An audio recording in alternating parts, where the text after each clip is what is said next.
Good evening, BOBC family. My name is Tiffany Wright. I'm the founder of Black Owned in Berkeley County. We are a business support network that provides support, advocacy for Black owned and minority led businesses within the Panhandle. Hey everybody, it's Liz, but I'm gonna do right this time. It's not Lizzie like I like to tell folks. I'm actually Elizabeth Ann Greer, and I am the owner of the Dandiest Life LLC and also the founder of Different is Dandy Community Action Initiative. And I am so excited to be here with you all tonight. So, what we got going on? Well, tonight we are interviewing Tara Mason. She is the executive director for the Hope Dealer, and we have Terry Bullock. Well, I'm so excited that you said their names because I love how we, double team this situation because I get to say what their positions are. So Tara Mason is the founder and chief executive, and Terry Bullock is the director of operations. So should we ask them what exactly those positions do, or should we start with a little icebreaker? Let's start with an icebreaker. Okay, I feel it because I like a little ice. Little icebreaker. Little icebreaker. Just a little sprinkle. A little ice situation. Okay. So I am curious to ask, what is your daily ritual or daily routine? Oh, that's good. Terry. Start with the youngest one first, right? Okay. So when I wake up in the morning, the first thing I do is prayer and meditation. Mm-hmm. Got to have my coffee. That's right. A splash of hazelnut creamer. Really? Yeah, Okay. just a little bit of sugar. Okay. Yeah, and then I begin to get my son together. So it all ties in together. My son's 3. Oh, wow. So that waking him up after I've had a sip of coffee and everything. Yeah. That's your morning routine. That's my morning routine. Okay. So Tara? My morning routine, pretty much the same. I start my day at 7 a.m. and coffee. That's the first thing I go for. Coffee, absolutely. Yeah, coffee. And then immediately into that is email and voicemail. See what has transpired during my slumber. Oh, your slumber. So already we have common ground because I start my day off with gratitude. I kind of just give thanks to the Most High. All right, express my gratitude. I open up my blinds. I'm real avid with opening up the blinds, lighting the incense, and then it's that coffee. I need that coffee. Listen, you do not want to talk to me before coffee. Everyone, please just hold off, wait till I open up the blinds, have that first sip, and then I can talk to everyone. Liz?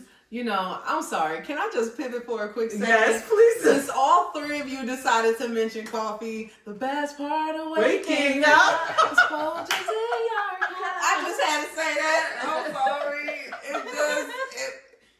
The spirit led me.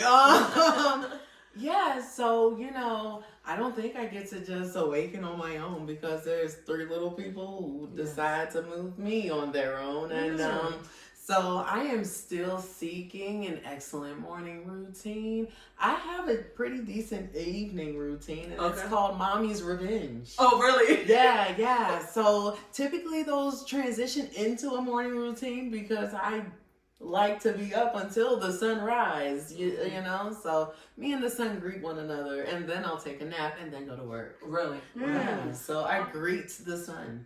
And so if we can consider that a morning routine, I don't know. Yeah, absolutely. But always do I give God thanks, Absolutely. So yeah. Okay. I just love to start off these interviews with icebreakers, and now we can have our discussion on what we all are drinking. I'm gonna start with you, Liz. Well, since the last time I was sipping on a little 9.5 Smarts. I'm still looking for a sponsorship. Smart water. This time, I know that's right. Kirkland's by Costco. I, too, would love a sponsorship from you. If you have a community division, I, over here at Different is Dandy, would love to talk to your community workers. So, yeah, call us, And I figure it's purified this time, dialed it back a little bit because sometimes you need a little break from the alkaline. That's right. But I'll be heading back that way. But today's purified just like my soul. I know that's right. A little pure. Amen. Amen. Okay. Amen, That's what we're drinking. That's what I'm drinking this evening. Okay, so this evening business sip for me is purified water as Okay. well because we're on this healing journey. Amen. It's healing over here. I'm committed to growth. Yes. And healing. Amen. Water. I like Tara? that. Oh yeah, we got the same thing. Oh yeah, healing. Yeah. Healing. It's all about the healing. Healing. I like Okay. Yep, gotta have the water. Yes. Look at God. That's right, Terry. God. That's right, Terry. I just wanted to get some of that purification as well. I know that's right. I'm about to do a little round over here. That's right. Because we are dealing hope. Mm-hmm. Okay? That's but how right. else can we do that but if we got a little purification happening simultaneously? Amen. Okay? As a community, as a family, gathered Yes. together. 1, 2, 3, 4. Hey, okay, we're there. 2 or 3 gathered together. That's right. Absolutely. All right? Okay, I'm Amen. here for it. Amen. I love this. I love this. From head to toe. From head to toe, and the soul right in there, too. Okay, sorry guys, I get a little overwhelmed. I love it, I love it, I love it. So it is honestly, it is a true honor and pleasure to be here with you because I know I was put here on this earth to serve and to connect with others and to be amongst those who seek to do the same. It gives me great joy. Because I feel like we are never going to be the best community, the best people as a whole, unless we reach out and extend ourselves to those who are weak, downtrodden, those who are suffering, whether it be disabilities, medically, the babies, the smallest of these, the least of these, the elderly, right? And those who may have challenges or difficulties when it comes to substances, right? Because that too can be looked at as a form of a medical ailment and or a disability because there could be something calling to them that they may have a challenge with letting go or because of their environment and what they grew up being exposed to. It could just be a vice in their life, and a vice in your life is just something that is challenging for you to break free from on your own.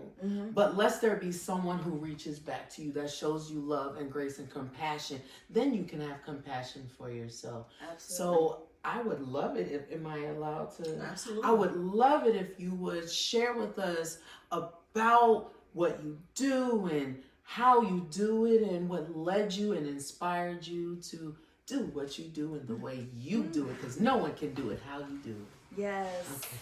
So the Hope Dealer Project, of course, was founded in 2015. Actually, I met my 2 other former co-founders at a Nar-Anon meeting. And Nar-Anon is a family group meeting where you gather with family members that is dealing with someone that's struggling from substance abuse. So it could be family, it could be friends, it could be coworkers. So it was just a community gathering at a local church. And that was February of 2016. And unbeknownst to us, it was at least 30 plus in that room. And there wasn't a dry eye in that room by the time we all left. Because they were heavily dealing with somebody that was at home struggling with substance abuse, or in their life that was struggling with substance abuse. So, unlike being able to have that friend that you could pick up the phone and call and explain to them what it is that you're going through, that you haven't seen your child in a week, that you haven't seen your child in a month, let alone 6 months to a year, or they're incarcerated again because they done robbed a local store, whatever the case may be. I mean, those aren't phone calls that, you can really go into detail with, even with your most closest friend. You know what I mean? So a lot of shame, goes into that as well. So this is a group where we can come and let all that out and talk to people who are dealing with the same experiences and offer them strength and hope. You know what I mean? To get through that situation. So from that, we established the 800 number and we set up a Facebook page, and the calls came. People were reaching out, family members, whether it be moms, dads, husbands, wives, brothers, sisters, you name it, they were calling because they had someone in their life that they were dealing with that was struggling from substance abuse. And if you recall, during that time, from 2015 to 2017, there was a lot of overdoses in our community, and we're still ranked very high as far as overdose rates, compared to the national numbers. Like our numbers are still very high. So that's what we do. We help people, no matter where they are, in their addiction. We will get them into detox. We will get them into rehab, sober living, sometimes assist them with job placements, make contact with employers. I mean, whatever the situation may be, we give them the complete wraparound service. And what sets us apart, from others that are in the community, I like to say that we offer a concierge service. Because we take them by the hand. Once you reach out to our organization, you become a part of the Hope Dealer family. You're a family for life. Because even though they burned the bridges with their mom, their dad, they've stolen from them, they got put out the house, they, are out here living in the tent community, they don't have food to eat. I mean, we'll never turn our backs on you. You know what I mean? We'll never turn our backs. And whenever you're ready, you want to take that step, we're here. If you need someone to talk to, you can call. I've talked to many crying moms, in the middle of the night, worried, don't know where her son or daughter is. So you become a family member, a part of the Hope Dealer family. And a lot of times people think, going into treatment, oh, their insurance will cover it, it's free. There's expenses. Because if somebody has lived in the tent community or have been homeless, for months, all they pretty much have is the clothes on their back. And, I'm a person about dignity. I'm a person about respect. And I'm not going to send somebody, I've already, found you a bed. Now I'm going to get you to treatment. And I'm going to make sure you get a ride and get there. And just have them drop you at the door. You're not going to feel comfortable, with just the same clothes on day after day. You're there for 7 to 10 days in detox. You know what I mean? So we will go and get them clothing, comfortable clothing. Men, most time it's sweatpants, t-shirts, ladies, leggings, t-shirt, those cozy clothes, that you wear. So we will make sure they have what they need. Hygiene, feminine products, toothbrush, shampoo, body wash, whatever it is that they need to set them up for success when they walk in the doors of, to begin their journey of recovery. And a lot of times when they complete detox, they want to go over to rehab. Okay, we'll re-up a few more items and make sure you go in there and you're set up. You know what I mean? We don't want to set them up to fail. We want to set them up to succeed and feel good about themselves. You know what I mean? Absolutely. And then from there, if they complete the rehab program and now they want to go into sober living, or if they're leaving incarceration and they've been in there for a number of months and now they're clean. So whether you're leaving incarceration or if you're leaving rehab and now they want sober living, there's application fees, there's the first couple weeks of rent, security deposit, you know what I mean, that you got to pay. So we'll help them with that. Somebody that's leaving rehab, they don't have that money. Somebody that's leaving incarceration, they don't have that money. You know what I mean? So, and we rely heavily on community donations, you know what I mean, to be able to help our clients get to the next phase in their recovery. Okay. Well, Tiffany, I think that sums it all up. I want to thank you guys for Ooh, That was amazing. that was really good. That was Emily. good. That's what we meat do. potatoes. Meat potatoes. That's what we do. And people, I don't know. You know how it is. And I'm not going to mention the local community organizations that one that's a government funded. Those you know what I mean? parties. Yeah, those parties. Those parties. Yes.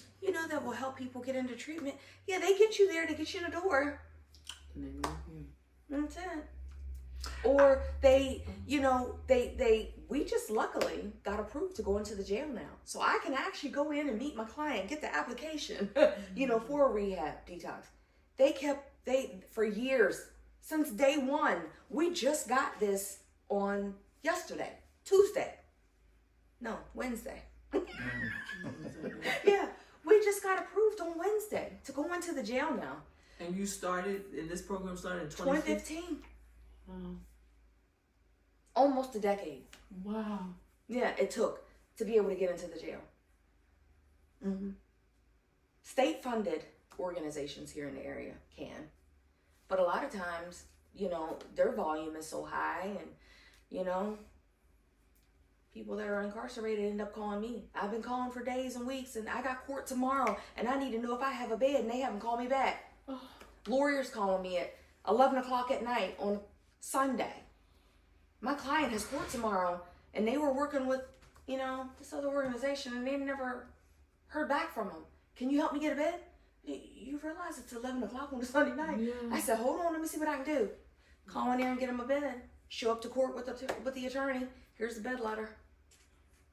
Wow. Yeah, it's a lot of work that goes into it. People don't Absolutely. understand the little, you know, the little intricate details. You're a social worker. Pretty much. You know, like you are doing the work of a social worker for those who have substance abuse issues. Pretty much. You are saving non-juvenile infants because the legal term for a child under the age of 18 is juvenile infant. Mm-hmm. You're protecting the lives of non-juvenile infants who have substance abuse challenges. Mm-hmm. And you're saving their life from a system to Exactly. protect them from re-entering. And so we can lower the recidivism rate. That recidivism. That's recidivism, which is why I was at the Capitol yesterday to try to talk to, which I did. I successfully, hopefully, prayerfully got a delegate to understand that we want to say no to 614 because that has the potential to create more of that. Because if we exacerbate the expulsion and suspension and detention times, elongating a school day that already doesn't provide support with buses because we already can't hire drivers, then kids are going to be running the streets here, but they can easily access what substances. They can get substances quicker than they can get food. And most people don't even understand that most of our children are entering foster care because their parents are getting charged with neglect. What is neglect? The inability to provide safe shelter, food, clothing, Medical care, yeah. and medical care. So these kids are getting snatched from safe homes. If only their parents had the ability to provide those things. And then the cycle starts over. And there are no foster homes. There are no social workers to try to protect and provide and serve. So then these kids end up in juvenile homes and residencies. Foster care. Or poor foster solutions and get exposed even earlier. And then that number starts to tick back up. And then we have juvenile billing. That's where it starts. That's where it starts. That's where it starts. And then we start to see younger and younger and younger ages getting exposed and having issues with substance. And we need more of you. We thank you. Oh, no. We thank you for the work that the whole Yeah. team is doing. We really appreciate the light work that you're doing within this community. I mean, It is so needed. so important. Terry, I have a question for you. I had the privilege of watching the live on the other evening, and you made a statement about doing step work. Can you explain to me and the audience what is step work or what is completing the steps? Sure thing. There in the recovery realm, there are 12 steps. It's not that you start one and then get to 12 and it is over, right? So step one is basically surrendering. Throwing up your hands and say, listen, I need some help. So I had to an individual has to wholeheartedly admit that they're an addict, that they're addicted to a substance or something. This step work not just works with substance use disorder or substance abuse. It works for anything. You know, many of us, some people are addicted to cake. You know, when I leave from here today, I'm going to get a piece of cake. It's homemade. It's in the car.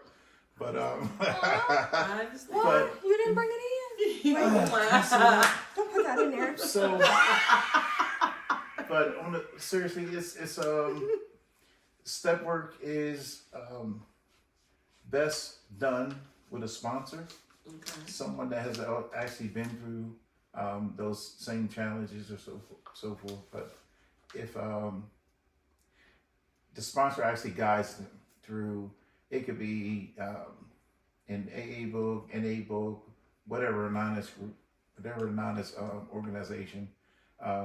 But the 12 steps are universal for any particular anonymous group, you know. But it just basically sets you on track. Seeking, it guides you to seek a higher power. Okay. Or you're choosing. So it's not a religious thing, but yet it's still spiritual. Okay.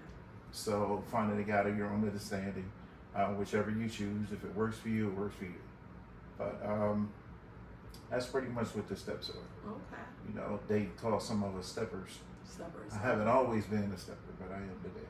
You are today. So the 12th step, once you reach the 12th step, it is simply to pass the message on to other alcoholics or addicts. Okay. And that's what I do these days.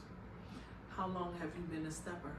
I'm glad that you asked that question because I'm a very transparent person. So there was a time, and this is when Tara and I actually met. I actually had 15 years. At 15 years of sobriety, and I chose to take my will back. So I sit here today with 15 months. Oh, wow. 15 months clean. I took a little hiatus for about 6 months or so. And I think you mentioned earlier about self-care. Yes. So in living in that 12 step and doing service work, you get a lot out of it, but you also get drained. Yes. So if you give so much of yourself, right, and not take the time out to utilize your tools that you have, right, you can actually quickly become spiritually bankrupt all over again. So I've given all this out and then I allow for myself to be poured into, whether that's going to a meeting or consulting with God as I understand Him. And that's what happened for me. But I'm okay today. Wonderful. Because I'm still living and I'm still breathing.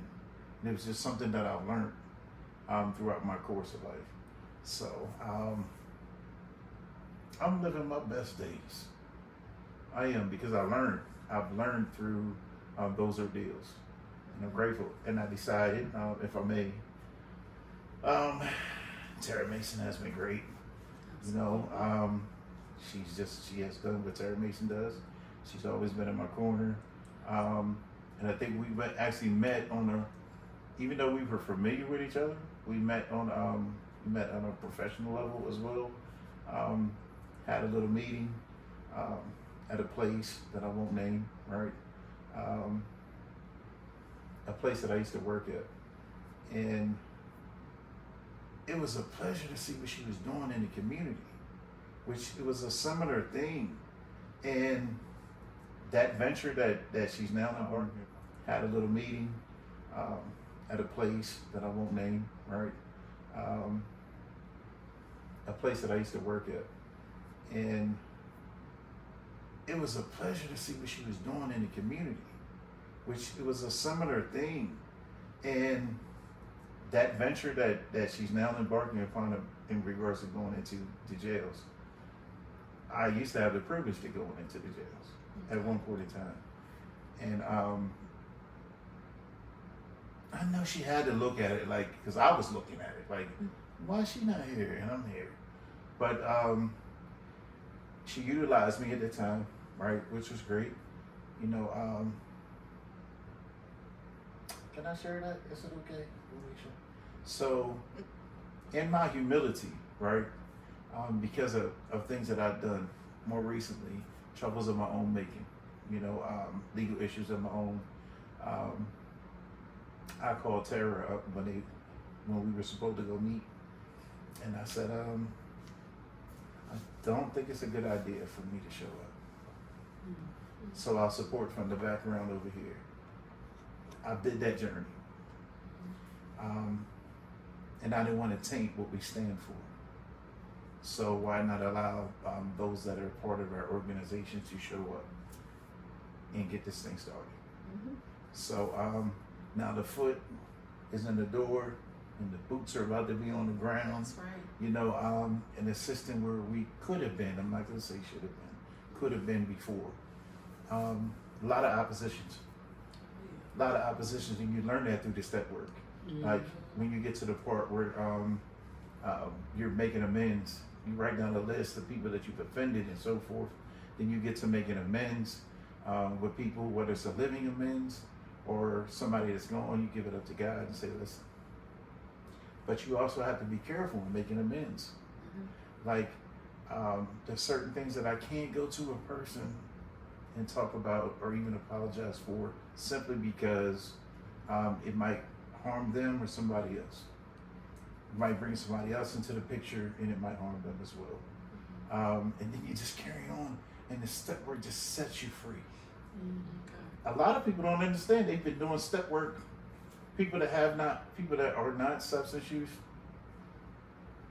haven't suffered from substance use disorder. A lot of them, it's a spiritual program. But if you kind of read through it, when you get a chance to read through it, I'll send it to you. I will. So Those 12 you look at steps. it like, I've been working this. You go look at it like, I've been working the steps. Okay. Because it's a spiritual program. Tara, what is the difference between enabling and supporting? Good question. That's awesome. So I'll start with the enabling. The enabling, okay, and I can't imagine as a mom how difficult it would be to watch your child go through substance abuse. Because our child, you know, we're going to go to war for ours. Right. We're going to make sure they're not in harm's way. We're going to give them what they need, you know, especially if they're living on their own. You don't have no food? Okay, well, come on over here and get some. You better send my grandbabies over here. Let me give them some food. You know what I mean? Or, what do you mean you don't have gas money to get to work? Okay, well, you know, here's your gas money. You just bought groceries. What do you mean you don't have no groceries? Well, here's some money. Giving them things that they are able-bodied and able to do. Okay. That is enabling. That is enabling. I remember I have a personal issue where I became very resentful towards my brother, my older brother, and my mother, because I felt like my mom was enabling my brother in his addiction. And I felt like she favored him because he was an adult. And, you know, I'm the youngest, I'm her daughter, and we're not even going to get into the discussion with the black moms and sons and daughters. That's for another day. Yeah. But my brother, you know, had every opportunity in the world, and he chose a different path. And he did suffer from drug addiction. And I mean, I remember my brother coming into the house nodding, and my mother just crying and sobbing, and my mom paying for his rooming houses, and just different scenarios and just situations. And I became very resentful. What is your stance, or how would you encourage families and loved ones of people who are, because I feel like sometimes addicts or the people that's suffering with the addiction don't understand that their family is suffering too. Absolutely. Addiction is a family disease. It's like they don't understand how it Mhm. affects the whole family. It's a family disease. Absolutely. You know, the addict is using, but you two are suffering. You know what I mean? From their erratic behavior, their disappearing, and you know what I mean, and things of that sort. So, you know, to answer your question, the best thing that you can do in situations like that, when you have a sibling, a spouse, or someone in the household that is struggling with substance abuse, one is to continue to talk recovery. I mean, that's the one strong number one thing to go to, is to continue to talk recovery. Now, when I say love them and don't turn your back on them, but at the same time, and I use this phrase, do it with a closed fist. Okay. Love them, don't turn your back on them, but do it with a closed fist. How do you do it? Do it with okay.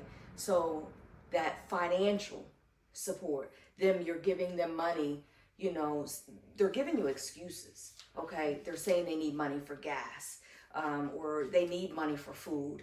Now, I'm not gonna let anyone go hungry. You know what I mean? I'll buy you the food. You know, oh, you need a pack of cigarettes? I'll buy you the cigarettes. I'm not gonna give you the $20 or whatever. You know what I mean? To go buy gas, go buy cigarettes. So whatever the need is, you can provide them that need. Gas, food, you know, put the gas in the car, buy the food, you know what I mean? Buy the cigarettes. But at the same time, there comes a time where you've got to be able to cut that off, because if they're adults and they're able-bodied to work, you meaning they don't have a physical disability where they can get out and work and they can provide, there's no need for you to provide for a grown adult. There's no need for you to provide for a grown adult. Sometimes you've got to, as moms, you know, we hear that story, you know, it's time to cut the apron strings. Sometimes you got to pull back, you got to pull that safety net. They have to be able to fall sometimes in life in order to understand the repercussions of their actions. So we consider that, as the addict, we consider that something like a rock bottom. Tough You love. get to the point where you hit a rock bottom, which the bottom actually has trap doors. Mm-hmm. Like, some people think you can fall and get to this low point in life and that's it. No, there's a trap door, and it just, you continue to sink until you can't sink anymore, and then it's like, but one of the things that was mentioned earlier, for an individual, I believe, that has a loved one, as Tara actually founded the Hope Dealers Project, there's a Narnon, like, maybe seek some treatment for themselves. Yeah. Okay. For because of all the things that you had to go through. I remember looking into my mother's face. You know, guilt, shame, and remorse sets in for an addict. So we continue to use, and I don't want to face the responsibility. I don't want to face the people that's hurting or whatever, because it's not like the individual intentionally means to hurt that person. Right. It's I'm sick. Yeah. I'm sick. Okay. Yeah. I'm sick, and I need treatment. Okay. I need treatment, but I'm not going to get treated until I want to be treated. Yeah. So you get to that point where you're just fed up, and then you reach the first step. Okay. I had to. The first step is admitting to myself, my innermost self, that I'm an addict. I'm sick. I'm sick, and I need help. Yeah. You know, I don't have to sit around in a house, like, of course, you know, some of us that grew up, we had family members that were sick, cancer, whatever it was, and they sat around until it was too long, too late, too long. And we don't have to do that. So I agree with that, Tara. Like, it's like the best way to help an individual that's suffering from substance use disorder. I love you, and it's painful. It is very painful. I watched my wife said, I don't know what else to do. I've took your keys to the car. I've taken everything. I've taken your phone. I don't mean I get another phone. I get a ride. Absolutely. They find a way. Yeah, they find a way. Any means necessary. I'm gonna get to that thing that assists me in self-medicating however I feel.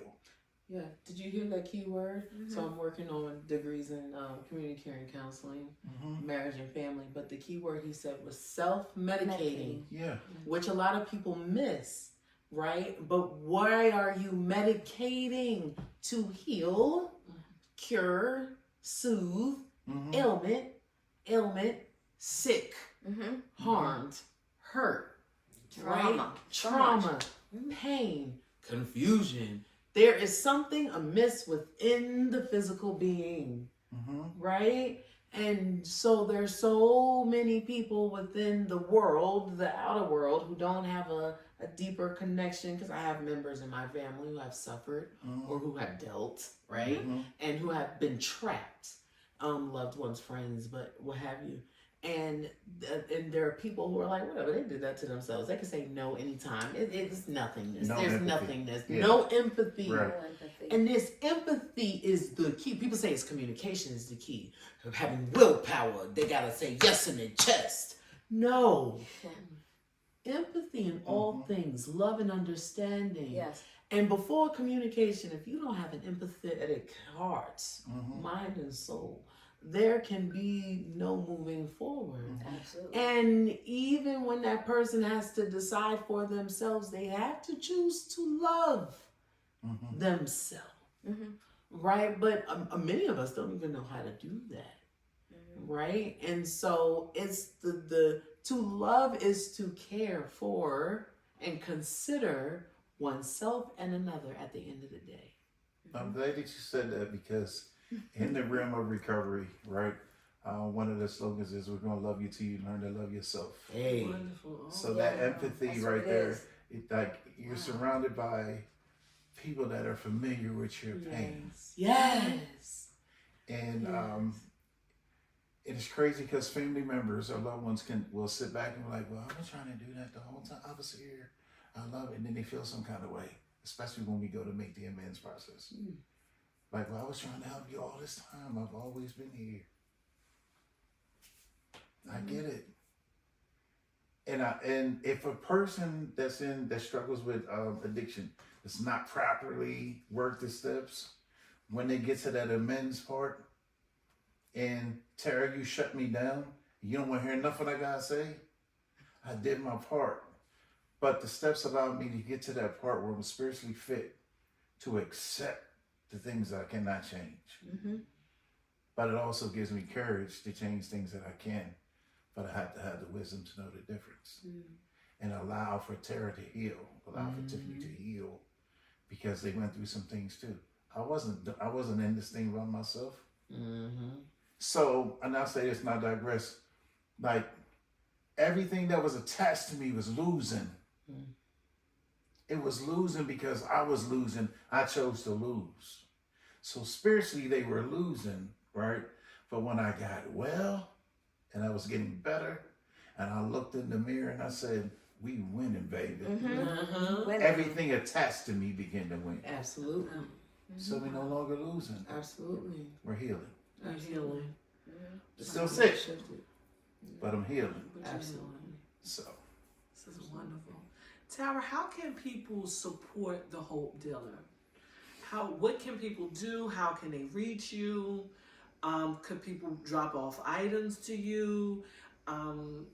Is there a certain amount? Do you have a certain initiative right now where you need a certain amount of funding? How can people support the Hope Dealer? Well, we actually accept donations on a ongoing basis. They can donate via our Facebook page. They can donate via our website. We also have Cash App, Venmo, PayPal set up, and it would be Hope Dealer Project at either of those mobile device payment methods. But we do have an event coming up. Oh, wow. So we're hosting the first annual West Virginia Goes Purple Summit and Gala on April 6th. Yes. y'all coming, right? Absolutely. Oh, yeah. Absolutely. I'll be there. Look, I will make sure my calendar is fit just right. Okay. Real quick, what does Do it we wear mean? purple? I was just listen. I'm about to get into all that because I was gonna say, what does it mean to say West Virginia goes purple? Okay. What is the significance of purple? All right. So it's the solidarity of the meaning behind purple. Purple is a color for recovery. Oh, okay. So just like the awareness ribbon, you see the breast cancer awareness ribbon, you see the red for heart disease and things like that, those ribbons. So purple ribbon is for recovery, it's for awareness. So April 6th is our first annual event, and it's the launch of our new movement or our initiative, West Virginia Goes Purple. And so last year I sought out by reaching out to our local mayor, Kevin Knowles, the city mayor here of Martinsburg, as well as the mayor in Shepherdstown. And I proposed to them that, West Virginia has had the highest overdose rate for quite a while now. And, when are we going to recognize National Recovery Month, which is September every year? It's nationally recognized. So the mayor said, well, how do you propose we do that? And I said, well, first we need to do a proclamation. He was like, well, prepared, I'll sign it. So I was happy. I was happy. I was able to get both Shepherdstown and Martinsburg on board with signing those proclamations. And so, lo and behold, the governor of West Virginia, Jim Justice, caught wind of it. So now he sent me a proclamation, whereas now the entire state has gone purple for national. Real quick, let me just say something. Who initiated that? She did. The Hope Dealer Project. The project. Real quick, who initiated the proclamation throughout the state? Yeah, we got the sound effect. You know what I'm saying? Who did it? Yes. Tara Mason. You gotta ring some alarms, sis. Period. You Period. bad. You Trailblazer. Period. bad. Like, you Who did that? Tara Mason. Yeah, the whole state has gone purple every September. That's so dope. I mean, like, yeah, That's it's so like dope.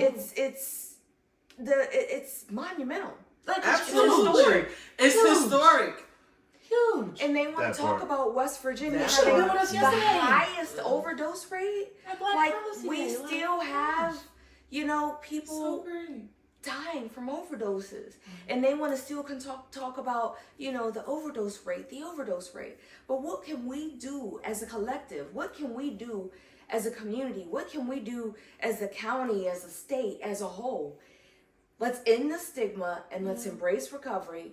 Let's shine our purple, and that's for every resident, every business owner, every recovery community partner. Everyone needs to be on board and display their purple in September.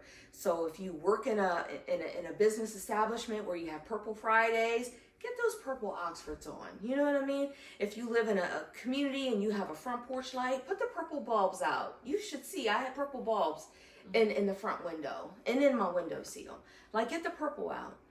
Everywhere I went in September, I had on purple. I even got some purple chucks. If I help women deliver babies in September, I will wear purple scrubs. I'm on it. Okay. Yes. I am Purple. on it now. Purple All September. September. All Yes, we September. can Yes. get you some purple frames. Yes, Ooh. absolutely. Oh wow, Yeah. this is That's wonderful. awesome. So April Represent. 6th is your gala? That's the gala, yes. Okay. But the whole meaning behind the purple, it's not even about the color. You know what I mean? It's coming together as a community. All mountaineers, let's come together as a collective and let's show that we can recover and that we will do this as a community, as a whole, the entire state. Yes. Let's Let's show them not that just we- burn couches. Yeah, let's stand Yes. united. We Stand can do more united. than that. I'm sorry. And when Tara says, You know? my motto is we do recover, right? We do Absolutely. We do recover. It's not just the addicted person, but the family and loved ones too. Families. We do recover. Because you got to have a support system. Mm-hmm. It's very important to have a support system on either side of the spectrum. Absolutely. So become a hope dealer. Whether Yeah. you're coming through to get some help, to go into treatment, or whether you're coming through to get somebody else some help to go through treatment. Forever a hope dealer. Forever a hope dealer. Yes. We And we're looking for purple ambassadors. Purple ambassador. Purple ambassadors, and that would be strategically throughout the state. So whether it's by county or by region, I need a purple ambassador in place in that region, in that county, that can purple their entire community. Like, we have purple ribbons on all our parking meters here and our lamp posts downtown. Like, we will be going even broader when it comes to purple, because I desire for 2024 to have our state capitol with the purple lights on the outside. So I hope you heard that, Jim Justice. Hey. Like, let's embrace this. Let's show this entire state. They might want to talk about the fact that we have the highest overdose rate, but we're going to come together. We're going to stand united. One mountaineer at a time. We're going to stand united, shoulder to shoulder, and let people know that we will end this stigma and that we will embrace recovery, and people will be able to freely reach out and say, I need help. They start seeing this purple love and the purple lights in these communities. That shows you right there that they support recovery. They support the efforts in the community that's going on. You know what I mean? Statewide, we're going state now. We want to stay. And I want my capital purple this year. All right. Yeah. All right. Well, BOBC supports Purple. Yes, We do. support the Hope Dealer. I just want to say thank you, Tara. This was Tara, the Hope Dealer, was a part of our Blackout sponsorship. The Hope Dealer was the second person to go gold for our Blackout sponsorship, and she's shown her support to BOBC. We thank you. We are in solidarity. Yes. We're united. Yes. BOBC is united with the Hope Dealer. Yes. We support your cause. Please reach out to us to let us know anything. Keep us updated with any upcoming events. Family, purchase your tickets April the 6th for the Hope Dealer Gala. Yes, yes, yes. I'll be there. I'm wearing my purple. I'm wearing my purple dress. Yes. No, but you can get early bird tickets right now. Yeah. Oh, what? Early Yeah, bird. at the Early logo. bird tickets till March 6th. Early bird tickets till March 6th. How much is the Yes. early bird? Early bird's $45. $45. Y'all heard it. You Yeah. heard it. It's a $20 savings if you wait till after March 6th. Oh, And you if you can can't go, get it. sponsor somebody. Yeah. Absolutely. Sponsor. And So- we are looking for sponsors too. We need sponsors to pull this event off. I'll Oh, tell you, awesome. we're still looking for a platinum sponsor. But we still have the gold, the bronze, and silver. So we're looking for sponsors as well. How can we get the information? What's your website? That actually you can go to our Facebook page or Facebook. even our Instagram. Go to Instagram. our IG. That's Tiffany What's Up. Yeah. It's the IG. We're on IG. Yes. Okay. And all the details are there, or just send me a message. Okay. Find me on Facebook, find me on Instagram, Okay. and just send me a message. Absolutely. Liz? This has been awesome. Wonderful. My soul just feels I- so Yeah. at light in that. Like I have so much peace. I introduced myself. Hey, I'm Liz. I'm light and love. You know what I mean? And I'm the bringer of peace. But it has been just a fabulous experience to sit Yeah. here with you all and get dealt somehow. That's right. You know? That's what we do. Our I slogan has appreciate it. always been, we're the new dealers in town. Hey, Hey! hey! I'm here for it. Yes. We I'm do it hope, here not for dope. it. Okay, This- sis with the Yeah. quick wits. I love that. I like the name. The whole Hey. name. The name alone Yeah. is just It's so inspiring. cool. So, It's so I was cool. trying to pull up the website. so Yeah. I just want to dedicate this episode, the second episode, to my best friend, Janice Carter. Okay. She, unfortunately, my friend of 31 years, she did lose her life to gun violence and addiction. And so I just want to dedicate this episode to her or anyone that's in recovery. If you need help, please seek help. You have people here that want to help and support you. R.I.P. Janice Carter.